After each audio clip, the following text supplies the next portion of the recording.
answers that. Right, now I'd like to take a look. Right, so I'd like to take a look at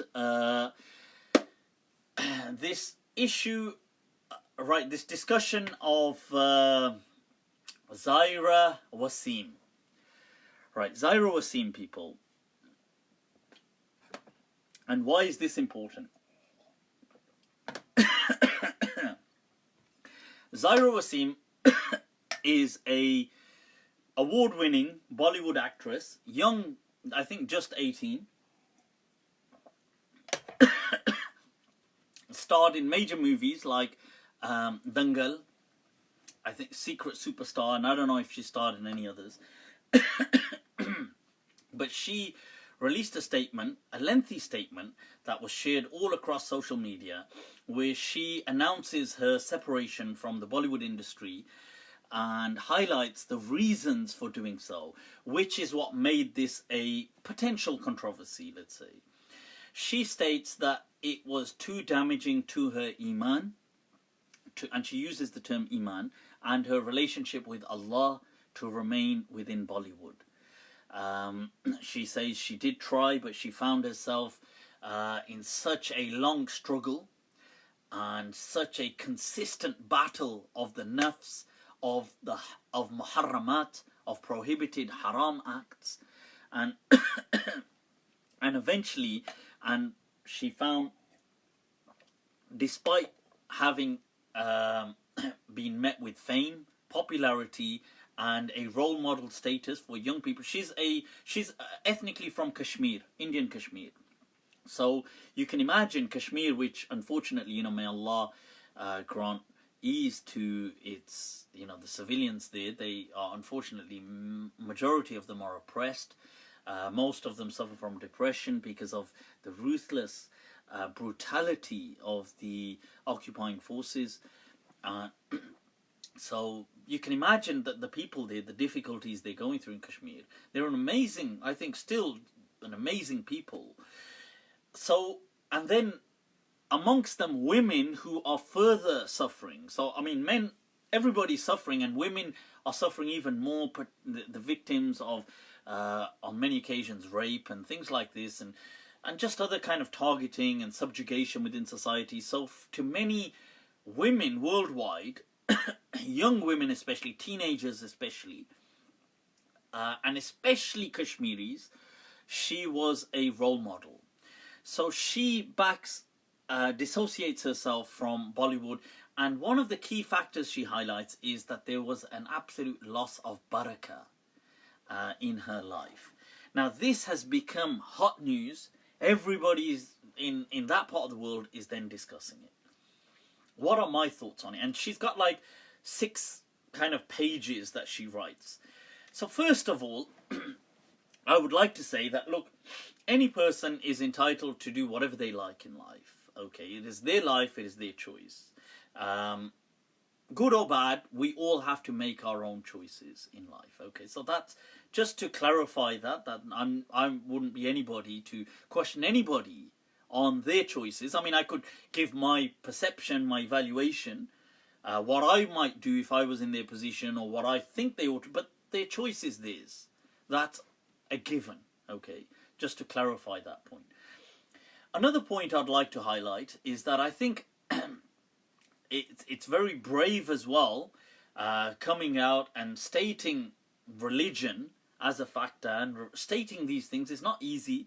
It's not easy for anybody to state things like, look, haram and a loss of barakah and things like this are the cause for why I'm dissociating myself from this field or industry. So I think that takes a lot of courage. So she's definitely somebody I applaud the courage element, because I think that's not an easy thing to do. I also would like to say, those of you that have read this statement, right, those of you that have read this statement of hers, I was actually quite shocked, in a pleasant way, how much she knew about Islam.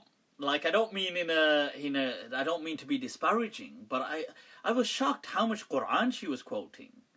and how many Islamic terms she was using, and things like this. I wouldn't have assumed that somebody, not, I wouldn't have assumed she was learned in Islam, and therefore as an, let's say, an actress in Bollywood, I wouldn't have assumed that her knowledge of Islam, or to quote things like that, would have been to that aptitude, but it was. So it's very impressive. I was impressed.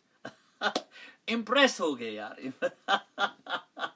But that said, okay, put that aside. Right. Now, what do I feel about this? Do I think she did the right thing? Do I think my thoughts on this whole thing, and those of you that are also contemplating, I think that not just Zyra, anybody who is above the absolute struggle stage.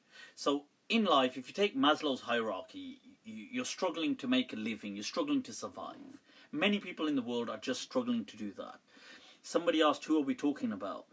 We're talking about a Bollywood actress, a Kashmiri Muslim actress who, Zaira Wasim, who's departed from or dissociated herself from Bollywood, stating her reasons as religion, and that it wasn't viable to adhere to the religion truly and be within Bollywood. So now, coming back to my point, that I think anybody that rises above the absolute struggle survival mode within life, that these people that get an opportunity to think and reflect about life, they will unquestionably go through an existential angst, a kind of existential suffering almost. Suffering seems like a harsh word for me to use, but it is true. It is a kind of turmoil. Everybody's going through it. That has, if you're not submerged in just simply trying to survive, if you're trying to just simply survive in the world, then your mind doesn't have the leisure. It doesn't have the opportunity to really dabble in these affairs. But the moment you do, you rise above that. You know, you've got something going. You could be in life or whatever it is. You start to contemplate about life. What am I doing? What is the purpose? Why do I feel a restlessness? I feel an unease going on. And we as humans, we have that within us. We have this kind of this turbulent aspect to ourselves, which sometimes manifests itself as a self-sabotaging element almost. But that's a different discussion. So people start to question, what am I doing in life? Why am I not feeling at ease? Why am I not feeling at peace with myself? So if you in your life happen to be in many, let's say, in certain atmospheres that are non-religious, like let's say you work in, like her, she works in an entertainment industry, or if you work in, I don't know, you could just be submerged in work, like you work in a club, or somebody works in, I don't know, they run a, even if it's not like so entertaining, they could just be, they're drowning in business, in commerce. Everything is about business, negotiation, money. Everything is about that. So what happens is, because they're not associated with religion, there's an assumption that that may be the cause for my restlessness. So you see, people then assume that the reason for this restlessness is my distance from religion. Now don't get me wrong, I'd like to add a caveat here. Not all businesses or not all occupations are the same. Some may trigger more heightened angst than others. So for example, you could be a doctor, which could be very stressful, but it's also kind of rewarding. Because but then you might be fed up with the bureaucracy. But being an actor or being somebody in an entertainment industry, there's there's always a huge facade anyway. It's all about, it's deceptive, it's never really true, you're always being fake, you're always being constantly fake to the public. And everybody behind the scenes is always kind of cutthroat. In any kind of entertainment industry, you can imagine that people will always be cutthroat behind the scenes. They'll be very cruel, there'll be very kind of there'll be a lot of bickering, a lot of poison, a lot of toxicity. So living in that for a young person would be much worse than just being in let's say, completely submerged in business. But still, any kind of field that you're submerged in, and if you feel the angst, you may think the reason for this is my distance from religion. And a lot of people do that, and they then completely give up everything to come to kind of embark on this ship of religion. Now, the issue is, any kind of sudden whole transition will always bring some peace of mind. So when you make a transition, like let's say you take people like Cat Stevens, Yusuf Islam, when he made a transition from being a kind of a huge, massively popular singer into Islam, into a spiritual path, naturally any kind of transition into something spiritual will bring some sense of calm. That's inevitable. But the question is, 1 year from today, 2 years from today, that angst will return, because that angst is part of the journey. We have to understand that we are this kind of this trouble that we carry with us. This is part of being human. This is that restlessness that Allah has placed within insan. You know, that Allah mentions that we have created insan min ajal, that he's created from this kind of unease, and will never truly, I mean, maybe some people in life, a minority of people, will be at absolute peace, but this is part of the journey. And that sense of I need a goal, or I need something. I mean, that can be a good thing. It can drive us towards something. But I feel, this is my personal thought, I feel that sometimes this ship of religion that we think is the salvation isn't necessarily what it seems to be. It is often a mirage. That said, I want to clarify here that yes, some industries are more ruthless than others, and some industries are very toxic. So I can imagine that the entertainment industry is very highly toxic compared to something like being in the medical industry, which I still believe would be toxic, but maybe not as toxic as. So some are more than others. So I accept that if you calm down in whatever you're doing, you will always find a sense of peace. But is it that by jumping on, like I gave the example of Cat Stevens, who many decades later then resorted to music, and I think I think personally it's a great job that he went back to music, but it's a shame that he could have conveyed his message to millions. I mean, when he left the music industry, I never used to listen to him. I mean, I probably wasn't born at that age when he was in his peak. But I feel that at that stage he had millions of fans who, I don't mean preaching, but just a human message to them. He could have worked wonders. But now when he returned to music, I'm sure most of his fans from that age have either they must be really old and they don't really constitute that scene anymore. So, and the younger people don't know who he is, and things have moved on. So I don't know. I think these things are tough decisions for people. Personally, I would have thought that it's probably better to to keep representing Muslims, to be a part of a certain industry, and to show, if you can, obviously, if the toxicity levels are unbearable, then that's fine.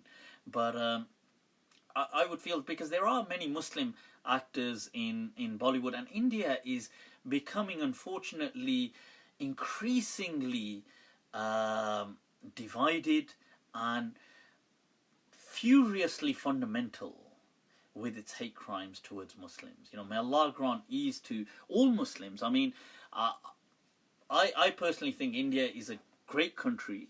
I would love to visit India, but I don't I don't know how they would take to me, but because of the ethnic divide. But I think India is amazing, but I'm so disappointed in the kind of fundamentalism that seems to be sweeping the country. This fire of hatred against Muslims, and they seem to be lynching Muslims. There was another just recently, another killing in India over attacking a Muslim, and all these things. And I think that these people who represent Muslims, like I think the three Khans in the industry, in their industry, have done massively for giving Muslims some representation, even though they're not very religious people. But still, they've brought that name, that face, and they do speak. Sometimes I've heard Shah Rukh Khan speak about Allah and speak about Islam in his own way, but at least somebody's doing something. And I don't know, I feel that does a lot more benefit. There is a hadith where it's transmitted in a few books, and namely what comes to my mind is Imam Tahawi brings it as well in his Mushkil Athar, discussing it, that you have a hadith that the Prophet said that a time will come when a person will take his sheep and flock with them to the mountains, and he will kind of isolate himself from people because he feels that people have become too corrupt. But the Prophet said, but the blessed people in that time are those men yukhalitun nas, those who mix with people despite their corruption, who settle with them and yet hold on to some understanding of the faith, even if it is compromised. But I feel that, you see, being human,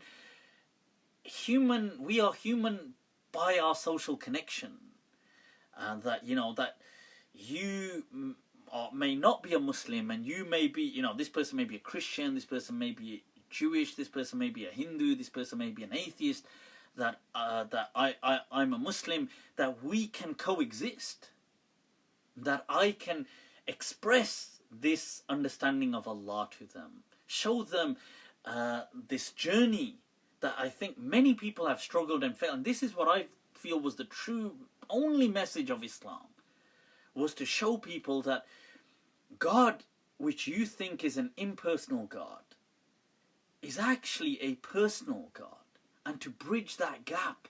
Because people believe, because the Arabs and other people believe that God, yeah, he created the world, but what will he do with us? He doesn't want to know us. He's too transcendent.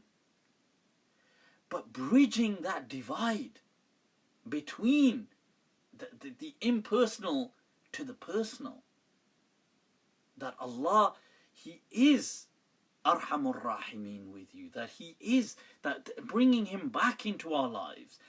I think that, to me, that is probably a much greater step. Not to say that people need to do, if they feel something is too toxic for them and they want to take a step, it's their lives, they can do whatever they please. But that's my thoughts, and I want to also emphasize this point, that look, we all feel this turmoil.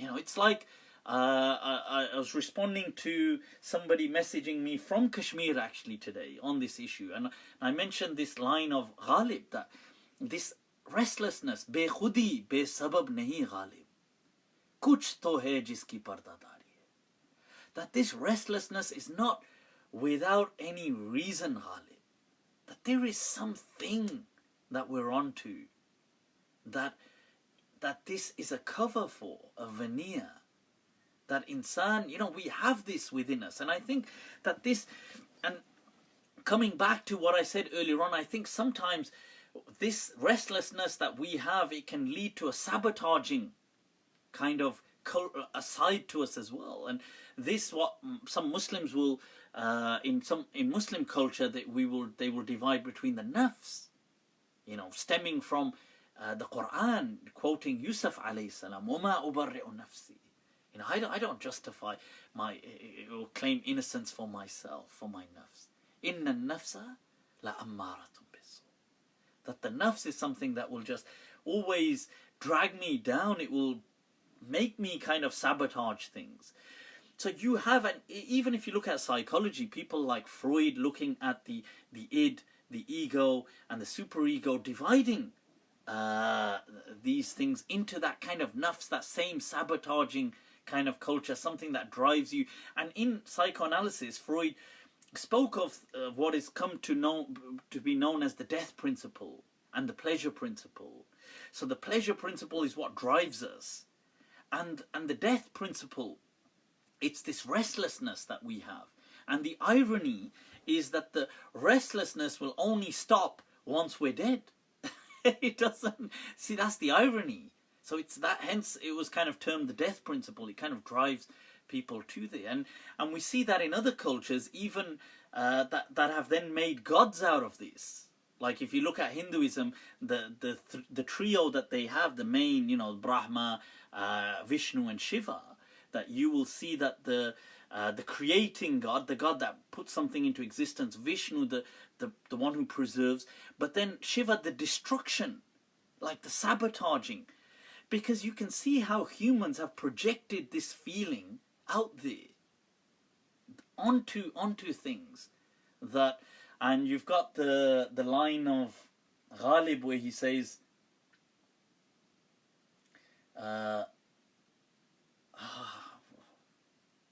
it slipped my mind, but he has a beautiful line as well, speaking about how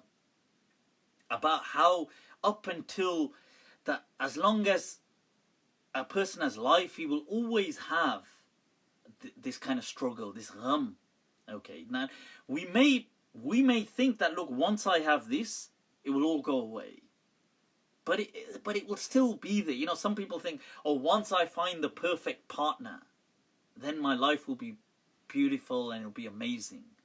But that once I have the perfect job, then it will be amazing. Once I have the and like that, life goes on, you see, with these mini token victories. But the truth is that struggle is part of life. That whole, it's part of being human. It's human, all too human. So I think we don't need to. Sometimes it is troubling. It is, and we all go through it. I go through it. I go through it. People I know truly that would be honest with me, they go through it. I think maybe I feel it calms down a bit. I feel it's not as bad now as it was before when I was going through a lot. So I think it's not something to be afraid of. Okay, and embrace. And when I've been asked for advice, I've said maybe, you see, for me it was about seeking knowledge. Why? Because knowledge will always keep developing. It will always keep, as you are developing. So it's a true companion. Whereas if you set a goal on a person, then people may not be, this, like people, like I said, people say, if we're a couple, if I find the perfect partner, then we're awesome. But then you're developing at different stages. So you will then 5 years from today may be a different person. And that couple hasn't moved on. And this is another issue with today's social media. I see on Instagram all these perfect, amazing. The other day I was on Instagram and I saw these. It comes up on your kind of the feed thing. Amazing kind of photos of these couples, and you'll see beautiful pictures of what look like glamorous, amazing couples.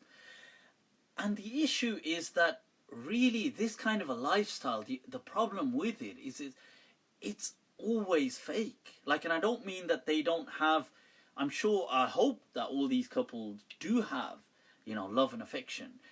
But it becomes about just showing the world. And then you become known as that. But deep down you're struggling. you're struggling with this reality, you're struggling with conflict, you're struggling with your own angst and anxiety. So, yeah, I just feel that, and I kind of feel for sometimes people like that. I see it and I think, damn, this is just this is just a car crash in slow motion. You know, because these things are unsustainable.